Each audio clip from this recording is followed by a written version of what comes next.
Muy buenos días a todos. Nos da mucha alegría tenerles en casa. Voy a dar lectura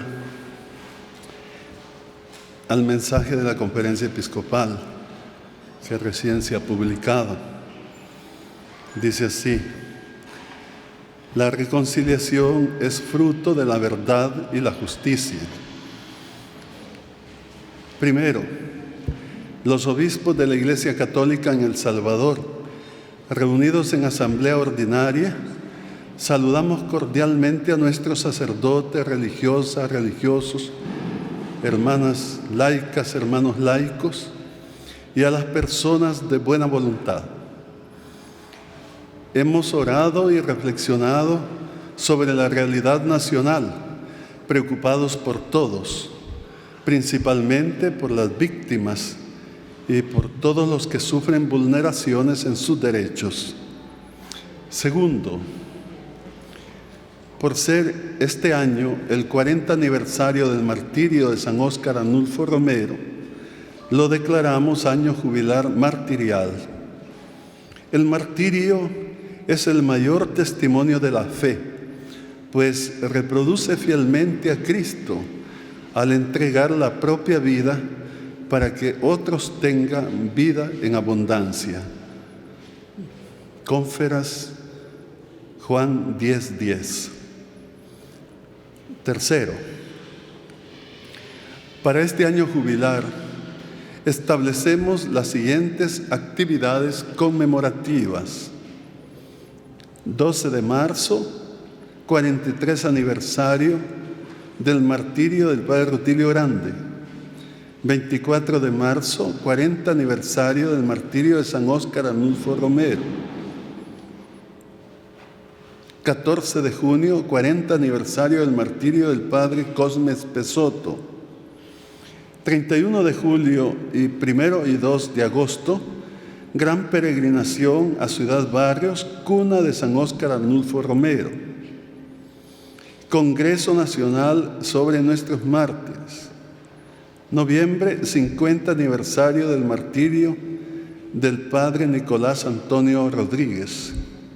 Diciembre, 40 aniversario del martirio de las Hermanas Misioneras de Norteamérica.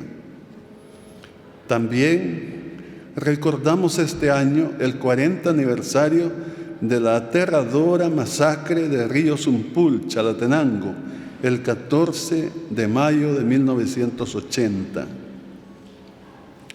Cuarto, nuestros mártires interceden por nosotros. Ellos dieron la vida y nos acompañan en nuestro peregrinar de fe. Queremos hoy escuchar la voz de ellos y a la vez hacer eco a esa voz. Por eso, y en nuestra condición de pastores, con todo respeto pedimos a la Honorable Asamblea Legislativa: 1. Que promulgue una auténtica ley de reconciliación nacional, la que posibilite efectivamente que se administre justicia a las víctimas, que se conozca la verdad de los crímenes cometidos y se establezca el debido resarcimiento de daños. 2.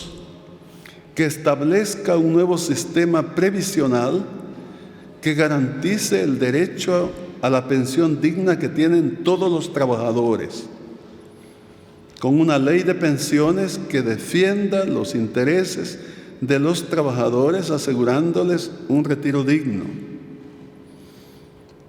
3. Que apruebe la Ley General de Aguas, ley que garantice el derecho humano al agua a todos los salvadoreños, con una regulación que impida todo abuso y privatización del agua. El agua, por ser un bien público, debe ser administrado por el Estado con participación ciudadana. Invitamos a todos a hacer uso de su derecho de participación democrática y hacer sentir su voz en las redes sociales enviando el mayor número posible de mensajes a los señores diputados, exigiéndoles que en cumplimiento de su mandato constitucional legislen respecto de cada uno de los puntos señalados en favor del pueblo que los eligió y en defensa de los derechos de los más pobres y desposeídos. Quinto, a nuestros hermanos migrantes y a los que son víctimas de una u otra forma, les expresamos nuestra total solidaridad. Oramos por todos ellos y abogamos por el respeto de sus derechos. Sexto, hacemos un llamado a todo el pueblo santo de Dios a continuar trabajando sin desmayo por la reconciliación y la paz de nuestro país, con la confianza puesta en Dios, orando continuamente y a la vez trabajando incansablemente por la verdad, la justicia y el bien común, como lo hicieron nuestros mártires. Séptimo, porque Cristo es nuestra paz, Efesios 2:14, lo invocamos llenos de esperanza y confianza, por intercesión de Santa María, Reina de la Paz, y de nuestro santo, Monseñor Óscar Arnulfo Romero, implorando su bendición para todos. Dado en San Salvador el 23 de enero del 2020. Y calza la firma de cada uno de los obispos, todos ellos, con el sello de la Conferencia Episcopal. Ese es nuestro comunicado, que ya lo dimos a conocer el día jueves, pero he querido leerlo también hoy. Si hay alguna pregunta sobre esto, sobre otro aspecto, con mucho gusto contestaremos. ¿Cómo no? Tengan todos muy buenos días. Damos inicio con la ronda de preguntas. La primera pregunta está a cargo de la periodista Ingrid Castellanos, del Noticiero. Buenos días, Monseñor. Quisiera conocer primero su opinión con respecto a la problemática del agua que se dio hace unas semanas. Hubieron varias zonas afectadas a raíz del problema. El presidente ha dicho de que es por unas algas que han aparecido en el río Lempa y ya se han reducido o se han eliminado usando sulfato de cobre. Esto ha provocado bastantes reacciones. Algunos diputados critican porque el sulfato de cobre dicen de que es dañino para la salud.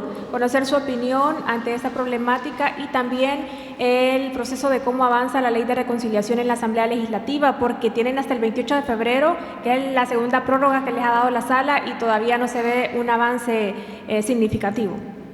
Sí, muchas gracias por sus preguntas. Ciertamente, estos días hemos tenido una constante, diría yo, denuncia de esta situación anómala sobre el agua que debería ser potable, pero que en vez deja mucho que desear. Y qué bueno que haya esta actitud valiente de parte del pueblo y vigilante, en que se expresa la exigencia de sus derechos. Ahora bien, hay que decir que esta problemática no es nueva, que es un problema que data de mucho tiempo atrás, y que venga el agua turbia, maloliente y de mal gusto y a todas luces contaminada. Esto es lo de siempre, siempre ha sido así, y es muy triste y es muy grave, solo que no se decía nada, no había los medios, no había la forma, y sí, los periódicos expresaban alguna nota que el agua está saliendo mal y ahí terminaba todo. Hoy, en vez, qué bueno que la población se hace escuchar. Y es que el agua es vital, es muy importante, cómo no. Esto nos va a llevar sin duda a tomar medidas. Entiendo que ya el gobierno ha tomado medidas, el Ministerio de Medio Ambiente, de Salud y también Anda, por supuesto. Anda ha estado como abandonada, sin duda alguna, por tanto tiempo, y sin preocuparse por dar un buen servicio. Algunos hasta han comentado que es a propósito de descuidar Anda para que el pueblo pida la privatización del agua. No sé yo si eso sea cierto, pero que este es un problema de años y de tantos periodos presidenciales donde Anda ha dejado mucho que desear, para ver si así se descalifica. Qué pena, si esto fuera así, sería muy triste, por no decir que perverso. Yo esperaría que no sea tanto. De todos modos, qué bien que ahora se evidencie y que se tomen las medidas convenientes. Ahora bien, yo quisiera aprovechar para decir que esto también nos hace ver la importancia del agua y tomar conciencia de proteger el agua. Precisamente por eso la Ley General de Aguas, que tenemos 14 años en esta lucha.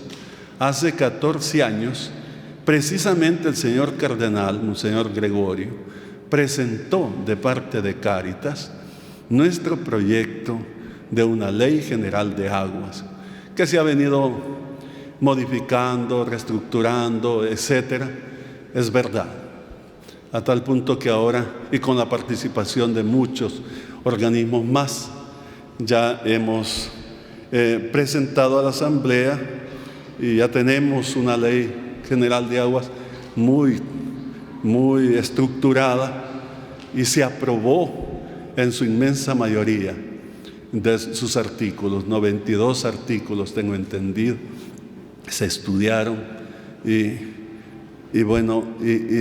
69 se aprobaron totalmente, y los otros quedaron también en proceso de aprobarse de forma definitiva, 92 en total, pero que después se engavetó, ya no se quiso aprobar. Ahí el problema del ente rector. Hemos hecho una propuesta, la UCA y la Iglesia Católica, con el apoyo de muchas organizaciones sociales, y bueno, ahora estamos pidiendo, y esa es la voz de los obispos, que se apruebe esa ley para que se eviten toda clase de abusos, para que entonces tengamos precisamente un buen servicio y que no se lucre con el agua, porque no es justo. El agua no es un recurso importante, pero como los demás recursos. No, el agua es vital, es vida, y por eso tiene que ser protegida, y protegida por el Estado, y para administrarla como un bien público. Entonces, qué bueno que se exija que haya el servicio de agua potable como debe ser, pero no para ahí la exigencia y la necesidad de un pueblo. Tiene que haber también el acceso a este bien público, que es un bien, como hemos dicho, vital, y que no puede estar privatizado en ninguna manera, sino que al contrario, garantizado a todos los salvadoreños. Eso es lo que diría yo en cuanto a la primera pregunta. En cuanto a lo segundo, de la ley de reconciliación, mire, esta es una necesidad sumamente grande y sentida en la población. Tenemos 18 años de los acuerdos de paz, y yo creo que los acuerdos de paz fueron buenos y habrían sido un ejemplo para el mundo si la sociedad se hubiera reconciliado, pero no surtieron el efecto que se esperaba, porque vino una ley espuria, decimos, ilegítima, la ley de amnistía, que pretendió cubrir todos los crímenes, incluyendo los de lesa humanidad, y eso no puede ser a nivel mundial. En ninguna guerra, en ninguna sociedad se puede tolerar que haya amnistía para los crímenes de lesa humanidad. Eso no puede ser, y tienen que ser juzgados para bien de las víctimas, pero también para que no se repitan esos crímenes. Y sin embargo no se hizo. Gracias a Dios, la Corte Suprema de Justicia anterior, hace 3 años, derogó la ley y mandó que se estableciera, se emitiera una nueva ley, una ley de reconciliación, y dio los parámetros, las indicaciones en la sentencia, cómo tenía que ser y los tiempos. No se hizo. No había voluntad política. Han pasado 3 años, se agotó el tiempo. Entonces se pide que se les dé más tiempo. Ahora queda un mes, el mes más pequeño del año, que es febrero, para hacer la ley. Pues ojalá que la hagan. Es muy difícil que puedan hacer una buena ley que no pudieron hacer en 3 años, que ahora sí, en 28 días o 25, no sé cuántos son los días, si quitamos los fines de semana que quedan. Pero ojalá, ¿no? Es una deuda, por supuesto. Ahora bien, yo quisiera abogar por las víctimas, haciendo eco a lo que han dicho los señores obispos. No puede haber una ley de reconciliación que ignore a las víctimas, como se ha pretendido hacer. No puede ser, porque entonces no hay reconciliación. Tiene que haber justicia, porque tampoco puede haber una ley de reconciliación si no hay justicia. Y tiene que haber el conocimiento de los hechos, tal cual fueron, la verdad. Las víctimas tienen que saber dónde quedaron los cuerpos de sus familiares y darles santa sepultura, como decimos. Porque de lo contrario no sana la herida y la sociedad no se reconcilia. Entonces esto es necesario. Ahora, ¿de qué clase de justicia estamos hablando? Que las personas sean condenadas y enviadas a la cárcel con cadena perpetua o grandes penas para que mueran en la cárcel. No es eso. Me parece que ni siquiera las víctimas piden eso. Y la misma resolución, tengo entendido, habló de la justicia transicional, que ya se ha adoptado en otros países, como en Sudáfrica, en tiempos de Nelson Mandela. Ya tenemos experiencia, ya hay jurisprudencia en esto, tribunales especializados que juzgan estos casos y que la persona resulta culpable y pide perdón, y luego viene una sentencia que se cambia a un servicio social y ya, ¿verdad? No tienen que ir a la cárcel, pensaría yo, en una justicia transicional. Es una justicia especial, pero que sirve para bien de todos, para reconciliación de la nación. De lo contrario, esto quedaría abierto y tendrían que hacerse juicios históricos, como ya se han hecho en otros países, pasando cientos de años y se hacen juicios históricos para darse cuenta. La sociedad necesita darse cuenta de la verdad de los hechos y establecer de alguna manera justicia, condenando incluso a los que ya han muerto. ¿Por qué no hacerlo ya?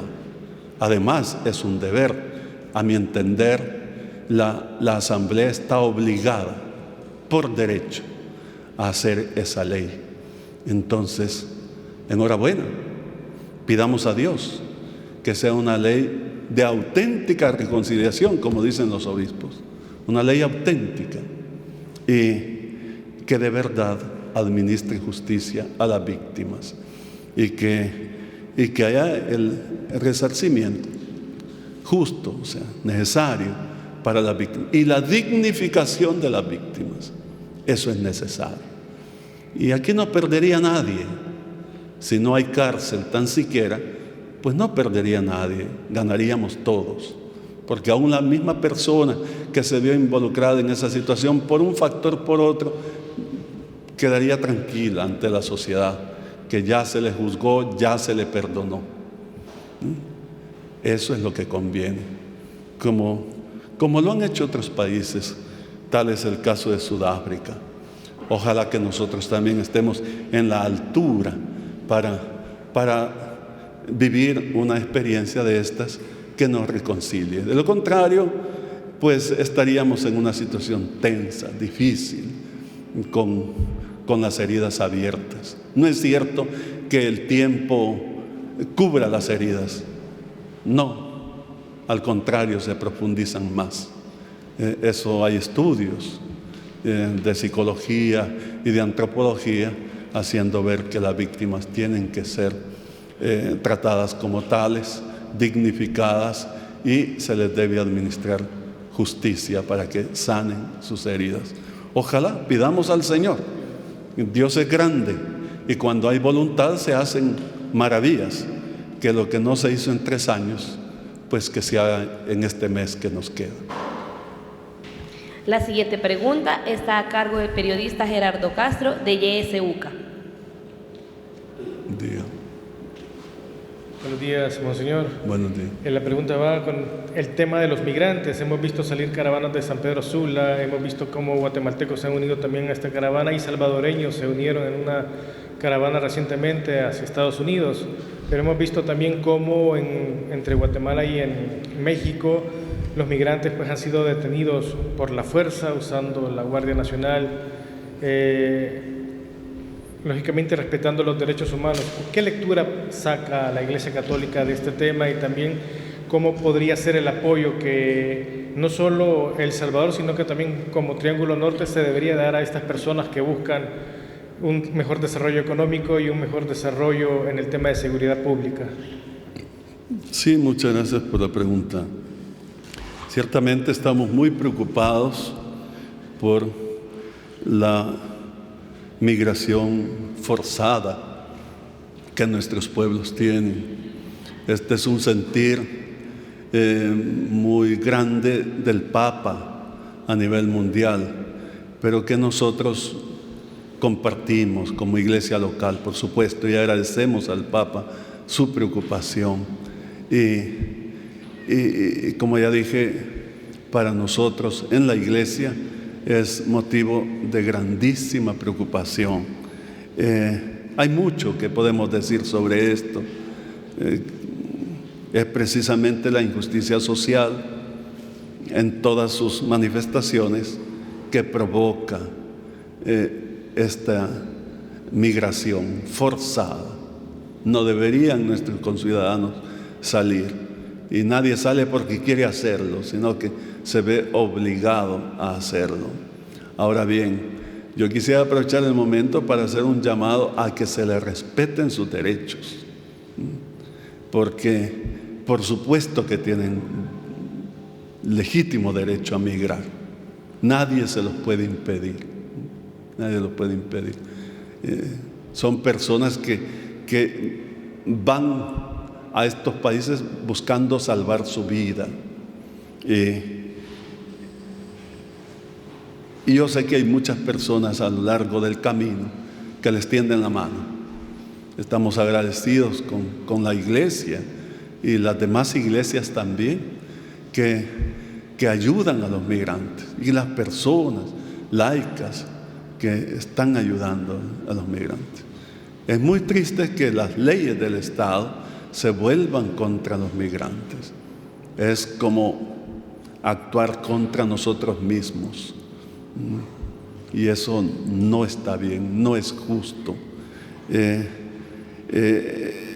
Es verdad que los estados, como usted acaba de decir, deberían buscar políticas comunes en favor de los migrantes.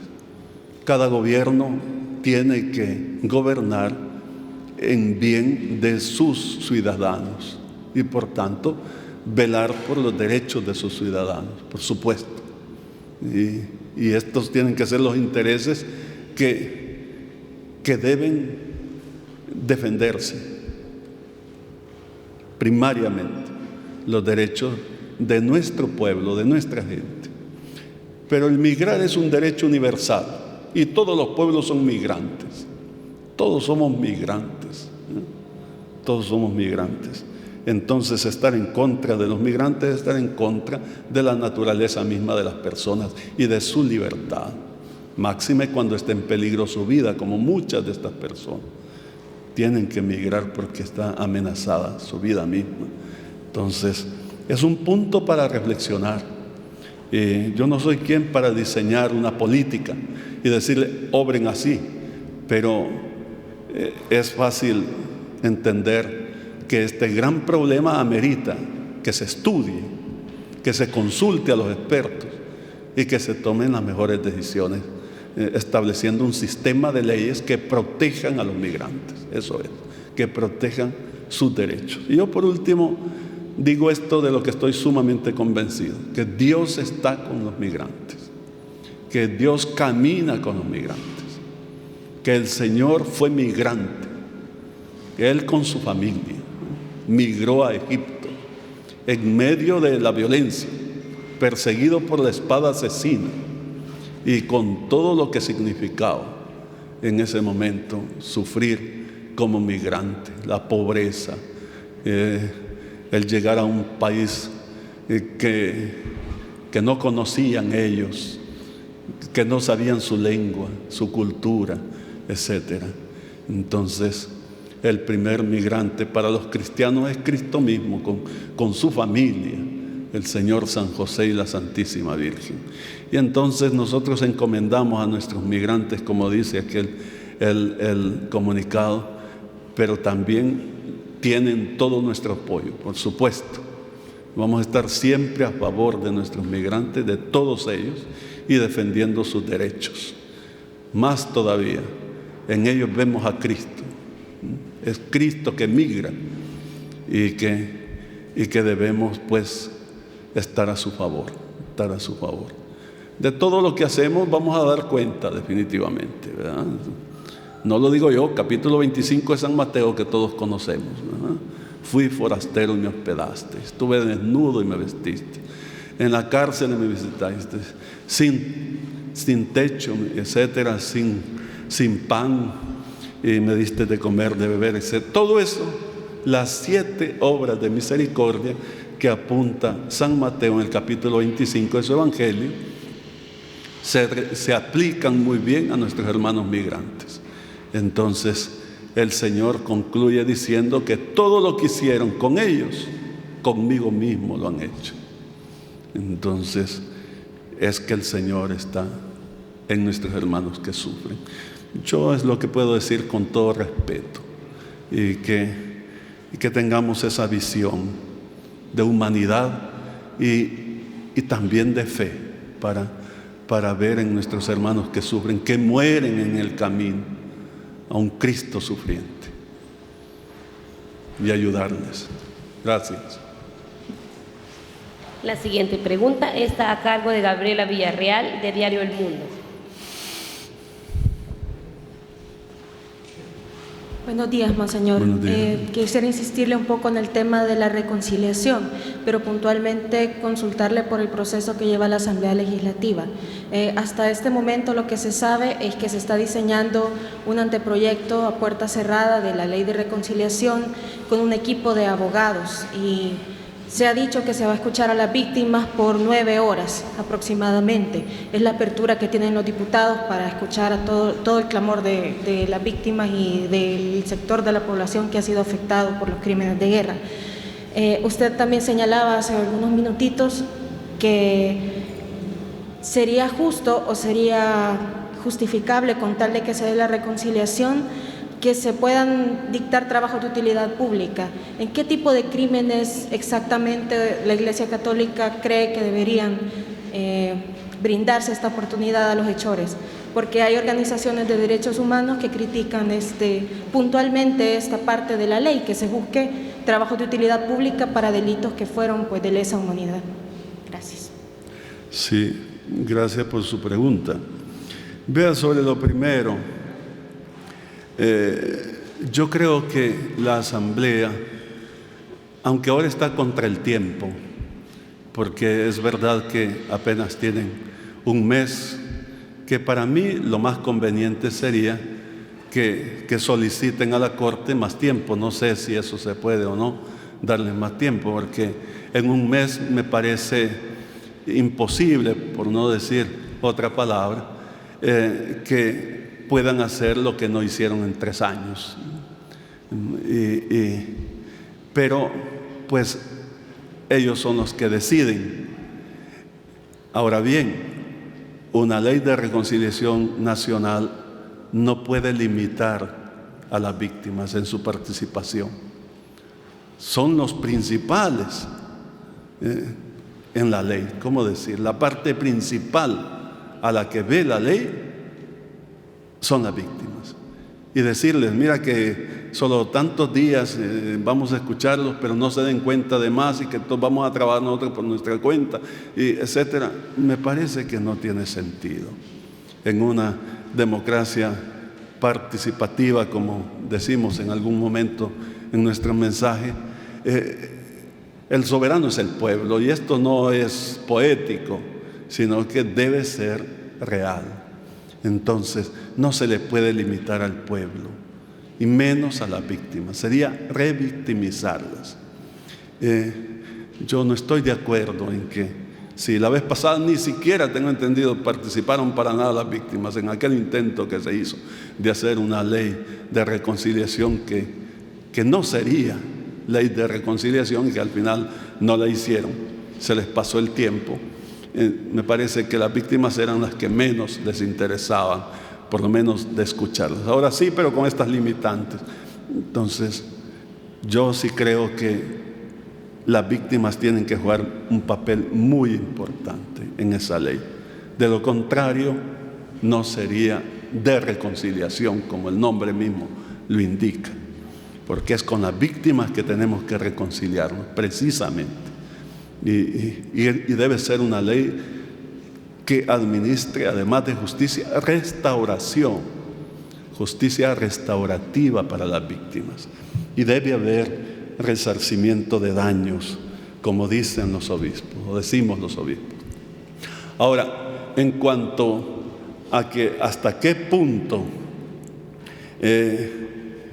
los crímenes de lesa humanidad tienen que ir a la cárcel o pueden ser en una justicia transicional, después de haber condena, cambiarse la pena a otro tipo de servicio a la sociedad, yo no soy experto en eso. Yo no soy experto y reconozco mi incapacidad como para decir qué es lo que se tiene que hacer. Pero me parece entender que en la resolución de la Corte, al hablar de justicia transicional, se refiere a esto. Y que entonces pudiera haber una justicia donde se conozca la verdad, se pida perdón, se perdone y la pena pueda conmutarse. Así lo entiendo yo, pero acuso mi ignorancia. Esto es técnico y comprenderán que no es lo mío. De todos modos, tiene que haber justicia. Son los puntos que deben estudiarse y la palabra la tienen los técnicos, por supuesto, en la materia. Yo repito, no soy la persona más competente, ni mucho menos, para decir cómo se establezca la justicia transicional que está indicando la Corte en su sentencia. Pero sí entiendo que tiene que haber justicia, y una justicia restaurativa para bien de la sociedad y directamente de las víctimas. Y es importante que se conozcan los hechos, como decía hace un momento, no solo para pedir perdón a las víctimas y para que éstas también puedan dar sepultura a sus familiares, sino que también la sociedad tiene derecho al conocimiento de los crímenes para que no se repitan más estos crímenes. Yo diría eso. Yo no voy a pronunciarme en ese detalle que usted me pregunta, porque no me considero la persona más competente, pero sí es para todos claro que tiene que haber una ley que administre justicia. Eso sí, por supuesto. Muchas gracias. Diga. La última pregunta está a cargo del periodista Gerardo Hurtado de Telenoticia 21. Buenos días, arzobispo. Su opinión al respecto del veto que hizo el presidente de la República, el decreto que permite, bueno, que fue aprobado por la Asamblea Legislativa, que permite el voto de los salvadoreños que residen en el exterior.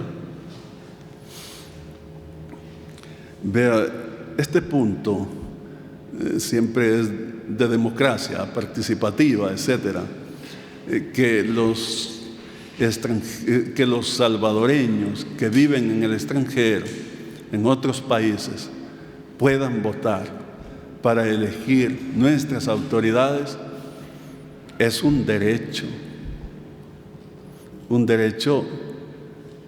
inalienable que tienen ellos, estén en el país donde estén. Si a esto sumamos la cercanía que tenemos sobre todo con los de Estados Unidos y la ayuda que nos están haciendo, etcétera, todo esto son otros puntos a favor, pero sin llegar a ello, incluso solo por el hecho de ser salvadoreños, tienen total derecho, y no de ahora, de años. A este servidor le tocó vivir en Italia un par de años, hace más de 25 años eso, que me tocó ir a estudiar, porque me mandaron a estudiar, dándome una beca. Por tanto, no es mérito mío, sino que la iglesia, con la que yo no termino de agradecerle, me hizo ese favor. Pero lo que quiero decir que mis compañeros que vivían en otros países votaban en aquel tiempo, y esto es normal, esto tiene que ser así, no de hoy, de tiempos tenía que haberse hecho. Pero ahora se está estableciendo. Ya la vez pasada algunos votaron con muchas dificultades, tengo entendido. Hoy ya hay una ley para que puedan votar. Me parece que eso fue lo que se aprobó en el decreto legislativo para los diputados, pero no para los alcaldes, los consejos municipales. ¿De dónde salió eso? No lo entiendo.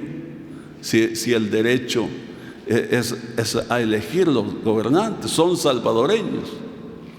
¿Y por qué votar para elegir a esto? No, porque hay esta complicación, hay la otra.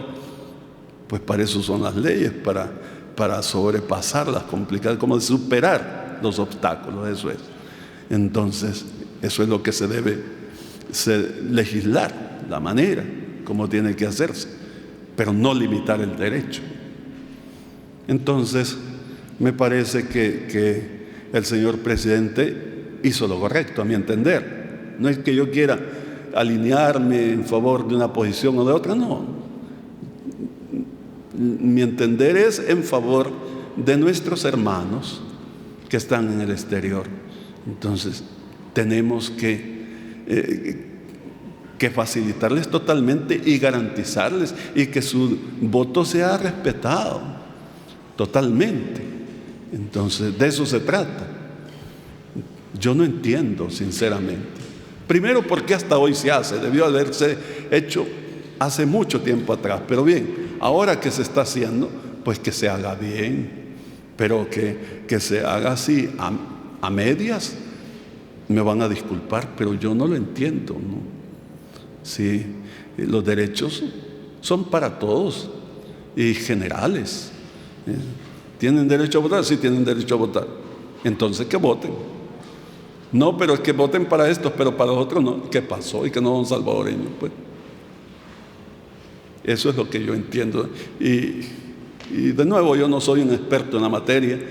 Que opinen los expertos, pero los salvadoreños comunes que andamos en la calle, creo yo que muchos pensarán como yo, que es el momento en que se les garantice a nuestros hermanos el derecho a votar, y no solo eso, a ser elegidos también. No veo por qué no puedan ser elegidos. Dicho sea de paso, también tiene que haber el derecho de los diputados independientes, que ya tenemos jurisprudencia sobre eso. Pero mire usted cuántas trabas y dificultades hay para que una persona pueda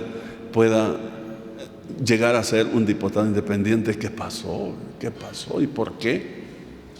Si es un derecho ciudadano. Es de revisar eso. Y con todo respeto, los señores diputados tienen que tener en cuenta que legislan en favor del pueblo, como dice aquí, en favor del pueblo, defendiendo los derechos de los salvadoreños. Y si a alguien hay que privilegiar es al pobre, al desposeído, al que le están vulnerando sus derechos. Ese es el punto, y no lo contrario, porque el soberano es el pueblo. Entonces, por eso no entiendo cuando la Asamblea limita un derecho. Y no entiendo por más razones que escuche, no alcanzo a entender. Entonces, lo que el presidente ha hecho me parece que sí es correcto y que va de acuerdo, tengo entendido, con lo que la Corte estableció en su resolución. Pero sobre todo a mí lo que me mueve a hablar de esta manera es el derecho de nuestros hermanos. Es muy bonito verles tan pendientes de nosotros. Y bueno, y estamos muy vinculados. Esa es una característica de nuestro pueblo, que no deja las raíces, y que eso es lindo. Pero que de nuestra parte no les demos derecho a votar, me parece, van a perdonar, me parece absurdo. Y que nos disculpen allá los hermanos. Y yo espero que salgamos a tiempo, todavía queda un año para que esto se subsane como debe ser. Gracias a ustedes, muy amables. Pasen buen domingo todos.